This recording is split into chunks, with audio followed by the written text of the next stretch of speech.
The great area of AI can be categorized in various smaller research areas or subfields. And commonly one speaks of 3 major sub-areas. Currently everyone thinks of machine learning being one of them, and indeed this is the case. But the others are robotics, and robotics is when we try to realize an agent in a real world, and it often thinks of sensors and how to do things in real time on specific hardware when we don't have so much computation or energy available. And the third area is reasoning. And reasoning is actually one of the most important and highly used areas already now. It is considering the areas of logic or search. So whenever you search something, for example, in your favorite search engine, you are using reasoning technology. Or when you try to navigate with your GPS navigator in a car and you want to get to the closest restaurant, you're using a search in the graph of the real physical world. And AI, reasoning technology, can also be used for planning. But since all of these technologies are currently so much in use and the major magic seems to be in machine learning, I would like that we go a little bit deeper into machine learning and how it works.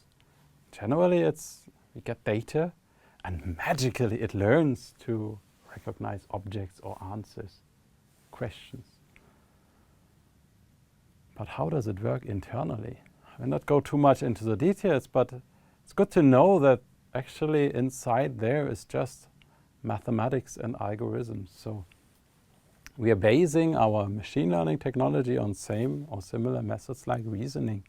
Just that there are also statistical models inside which see, okay, very often texts have these kind of word combinations, so maybe I need to create this word when I have similar contexts given in our queries. Let's go now into an example. How can I create a machine which can distinguish dogs and cats? If you look at dog and cat images, we might try to define now for the machine. Okay, a cat has maybe ears like triangles, while the ears of dogs are more roundish. They all have 4 legs and a few other things you might come up with. But is this the way how we learn as children? If we would apply this now on other examples, it doesn't actually work. When we show to our kids what's a dog and a cat, we actually have a real dog or an image of a dog and many images of cats. And then we say, this is a dog, this is a dog, this is a cat. And after a while, our kids learn to distinguish dog and cats quite well. And this is how machine learning works. Nothing else. We give it a lot of data, images, and these images need to have a label, we call it some ground truth. And then this data become training data. So images or general data from whichever area you're in, and the ground truth together is called labeled or training data, which is the basic for our statistical models to learn. And then there is an algorithm which says, now take this data and try to classify it. If you make a mistake, you have to correct some internal parameters. And after a while, the machine will classify most of this training data correctly. And then given another image, probably will do very well as well. And the more data you have, the better it becomes. And this algorithm inside is like a set of instructions, like when you do a recipe, when you're baking bread, you do several steps. This is how an algorithm also works. And that is all the ingredients of machine learning. Data, specifically training data, and the algorithm which includes some statistical methods. And then there are specific different algorithms. Some of them, they try to imitate how our brain works. They're called the neural networks.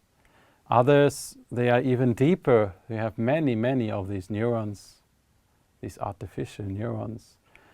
mathematical functions at the end, and they are called deep neural networks. And two specific kinds of deep neural networks are currently very highly used. The one is something like a GAN, a generative adversarial neural network, which is useful to generate images, fake images or deep fakes. And the other one is called large language models, and these are good. They work a lot on texts, and they get billions of text as an input to train, and then they can generate new texts or answers given your prompts. And these large language models are used in ChatGPT and other tools.